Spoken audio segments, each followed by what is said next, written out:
Então vamos lá, né? O metabolismo ele pode seguir dois caminhos.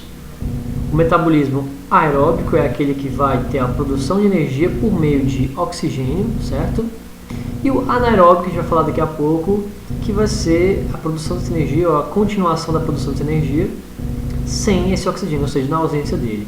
Então, o metabolismo aeróbico é aquele comum que a gente conhece, o metabolismo normal da glicose. Então, lembra que a insulina ela vai fazer com que ative os receptores aqui de membrana. Então, a insulina vai se ligar aqui ao receptor de membrana, certo? Essa insulina vai fazer com que uma molécula chamada GLUT4 venha até aqui a membrana e libere para essa glicose entrar. Então a glicose entrando aqui na célula, no citoplasma, ela vai fazer um processo chamado glicólise, certo? Essa glicólise é o que? Eu vou pegar uma molécula de glicose que tem 6 carbonos, certo?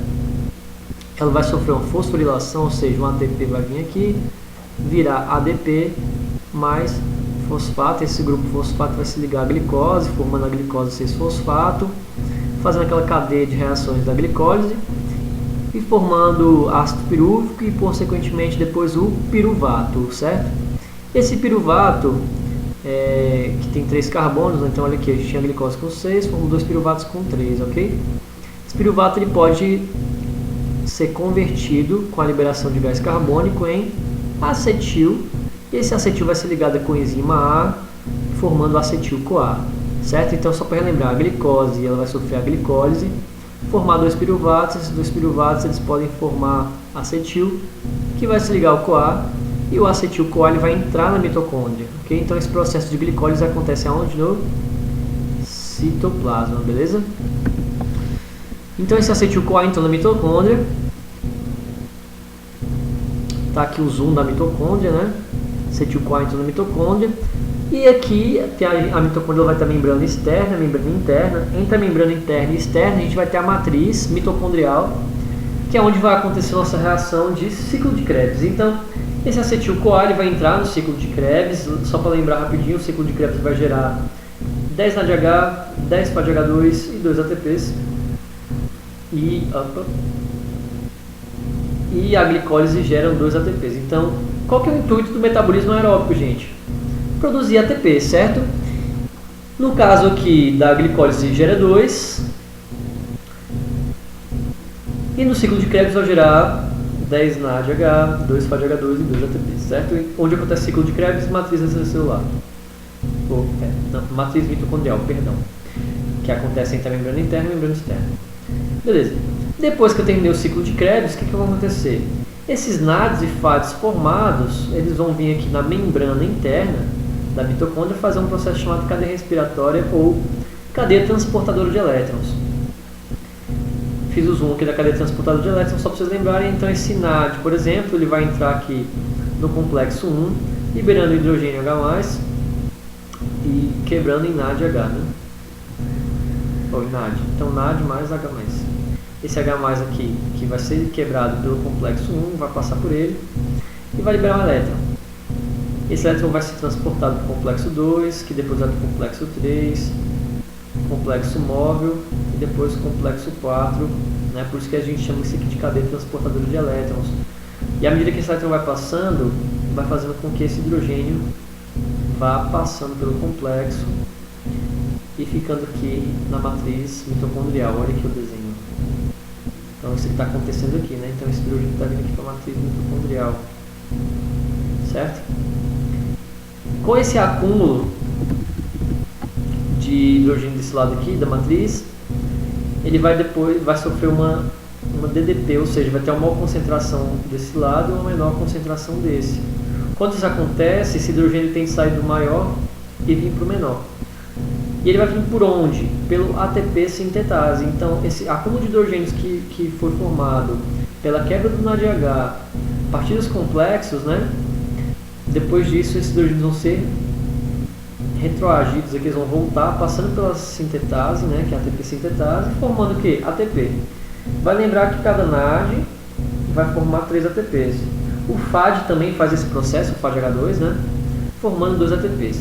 tá? Vou fazer uma revisão aqui rapidinha do metabolismo aeróbico, certo? Claro que a explicação mais bem detalhada sobre isso aqui é o metabolismo do carboidrato. Mas o que vale lembrar aqui? Que o metabolismo aeróbico é aquele que vai utilizar oxigênio, certo? Produzir 2 ATPs na glicólise, produzir 10 NADH, 2 FADH2 e 2 ATPs no ciclo de Krebs, e depois esses NADs e FADs vão ser convertidos em ATP na cadeia respiratória, né? Vale lembrar que cada NAD forma 3 ATPs e cada FADH2 2 ATPs. Então, se eu formei 10 NADHs no ciclo de Krebs, esses 10 NADHs vão vir parar aqui na cadeia respiratória e formando 30 ATPs. Por que 30? Porque eu tinha 10 NAD, cada NAD forma 3 ATPs, então 30 ATPs. E esse FADH2, cada FADH2 gera 2 ATPs, então se eu tenho 2 aqui vai formar 4 ATPs, mais esses 2 aqui, então vai 34, mais 2, 32, mais 2 daqui da glicólise, então a gente vai formar 38 ATPs aqui, né, no total, né? 38, né? ATPs. Beleza. Esse é o metabolismo aeróbio, é aquele comum mesmo, o metabolismo do carboidrato. E o anaeróbio é o seguinte, é o metabolismo da fermentação, certo? Como é que ele funciona?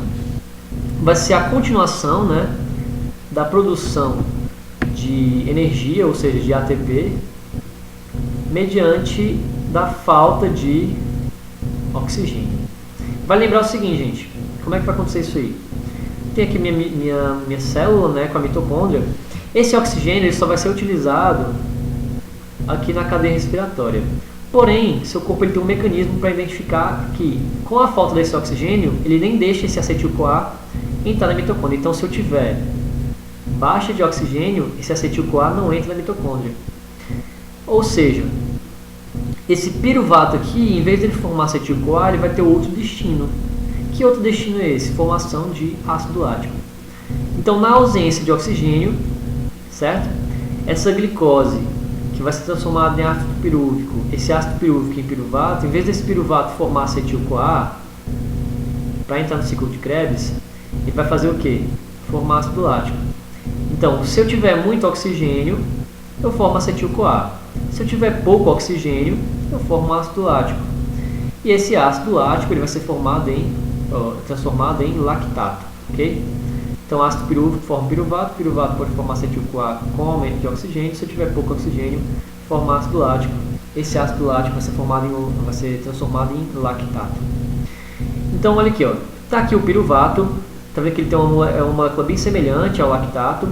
Qual que é a diferença? O piruvato ele vai sofrer uma ação do NADH, que a gente chama isso aqui de hidrogenação. Tá vendo que ele vai ganhar o hidrogênio. E nessa hidrogenação, esse piruvato vai ser transformado em lactato. Ou seja, eu tinha esse grupo aqui, carbonila, que ganhou um hidrogênio do NADH, certo? Formando essa hidroxila OH, que é o tal do lactato. E eu posso fazer esse processo ao contrário. Se eu tirar esse hidrogênio daqui, eu volto com a carbonila e formo o piruvato. Por isso que eu desenho aqui que eles estão como se fossem em equilíbrio, certo? Como é que essa reação pode acontecer? Então você está lá fazendo exercício físico e porventura faltou oxigênio em alguma fibra muscular. Vai lembrar que dentro da fibra muscular a gente vai ter duas proteínas, né? Que é a actina e a miosina, uma sobre a outra, né? E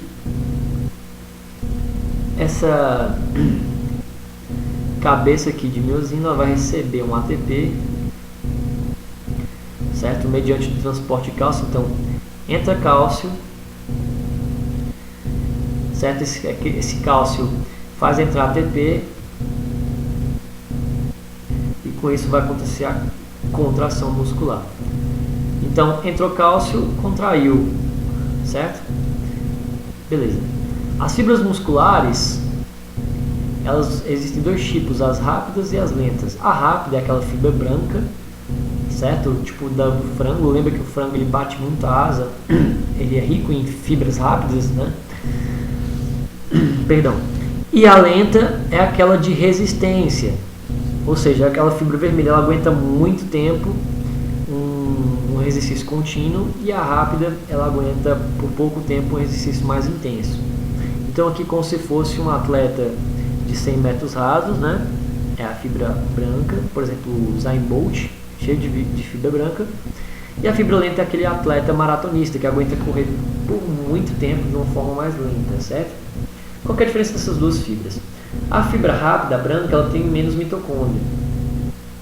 E a fibra vermelha ela vai ter mais mitocôndria. Que influência tem isso aqui? Lembra que a mitocôndria está relacionada totalmente à produção de ATP? Então, se eu tenho mais mitocôndria, eu produzo mais ATP. Ou seja, eu posso ficar durante mais tempo fazendo exercício, porque eu tenho mais ATP disponível. E lembra que esse ATP ele vai agir aqui no mecanismo da actina e miosina, que são as proteínas presentes nas fibras musculares. Esse ATP, quando ele entra em contato aqui com a actina e com a miosina, ele vai produzir o transporte de cálcio, fazendo com que a contração muscular aconteça, certo? Fez a contração muscular, o músculo vai fazer movimentos de caminhada, de corrida, enfim. Na fibra vermelha, então, vai ter mais mitocôndria, vai ter mais ATP disponível. Se na fibra branca eu tenho menos mitocôndria, eu vou ter pouco ATP disponível, certo? Logo, eu vou ter uma maior formação de ácido lático. Por que isso vai acontecer? Geralmente aqui, gente, na fibra branca, eu vou ter também uma menor formação de vasos. E aqui eu vou ter na fibra vermelha uma maior quantidade de formação de vasos. Não é à toa que aqui, como eu vou ter mais vasos, vai passar mais eritrócitos. E se eu tenho mais eritrócitos porque eu tenho mais vasos, eu fico mais avermelhado. Por isso que aqui é uma fibra vermelha. Então, como aqui eu tenho um pouco vaso, eu tenho um pouco eritrócito, a fibra fica branca. Lembra que esse eritrócito vai dar a coloração vermelha. Por isso que a carne vermelha é da vaca e a carne branca é do frango, beleza? Ok. Então, que influência tem isso aí? Se eu tenho um pouco vaso, chega pouco oxigênio. Então, se eu faço um exercício de alta intensidade com pouca mitocôndria, vai faltar ATP, porque vai faltar oxigênio. Então, a falta desse oxigênio, falta ATP. Isso só vai acontecer porque tem a quantidade de mitocôndria aqui reduzida, certo?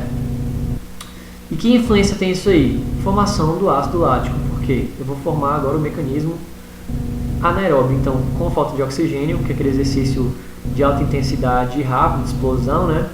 Fiz o exercício, gastei todo o ATP que eu tinha ali com aquele oxigênio pouco que eu tinha. Eu não vou conseguir mais fazer o ciclo de Krebs, porque não vai ter a formação de acetil-CoA, então vai acontecer a formação de fermentação.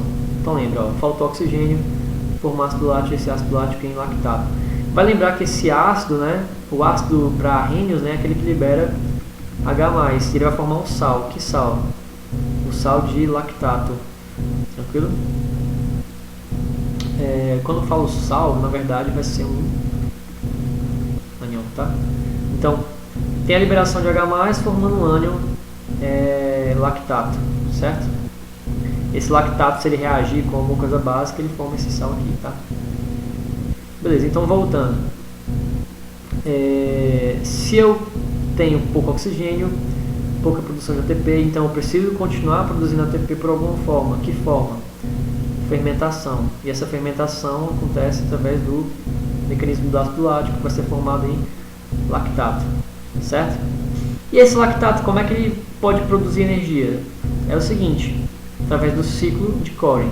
Como é que funciona o ciclo de Cori? Eu tenho aqui o fígado, dentro do fígado tem os nossos hepatócitos.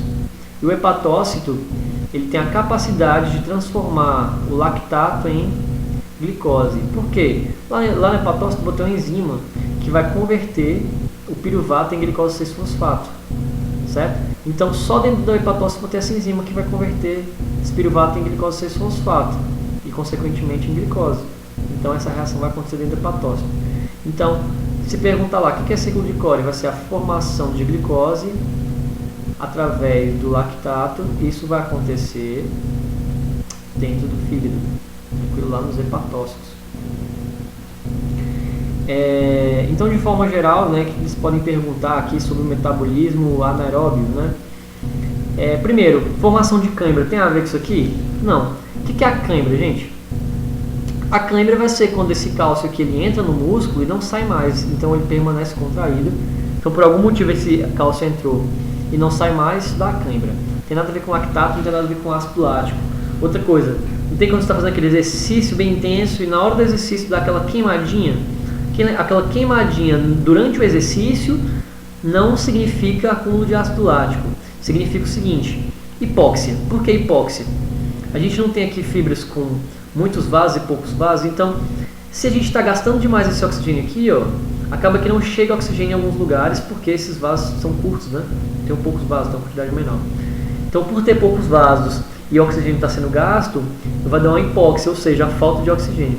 Então, a queimação durante o exercício é causada pela hipóxia, beleza? Que é a falta de oxigênio. E a cãibra é quando o cálcio entra no músculo e não sai mais. Qual vai ser aquela dor do ácido lático? Né? Vai ser aquela dor que vai acontecer depois de 2 dias, mais ou menos 3 dias, que você fez um exercício de alta intensidade. Então, você fez o exercício de alta intensidade, vai lembrar que esse processo de fermentação ele demora alguns dias. Essa fermentação, que a gente chama de fermentação lática, devido ao metabolismo anaeróbico, então, faltou oxigênio, a gente vai recorrer de outros mecanismos aqui para conseguir ATP, certo? Que é a fermentação. Depois de 2 dias que isso acontecer, eu vou ter um acúmulo de ácido lático, por exemplo, nos músculos, causando aquela dorzinha chata, 2 ou 3 dias após algum exercício físico de alta intensidade. Vai lembrar que depois a gente vai metabolizar, né, esse acúmulo e vai parar de doer normalmente. Geralmente isso acontece quando você refaz o exercício, ajuda a metabolizar mais rápido, ok? Então era isso aí, eu tentei passar aqui bem rápido, perdão qualquer coisa que eu venha falar assim embolado ou que deu uma confundida, mas qualquer coisa é só perguntar, tá bom? Valeu!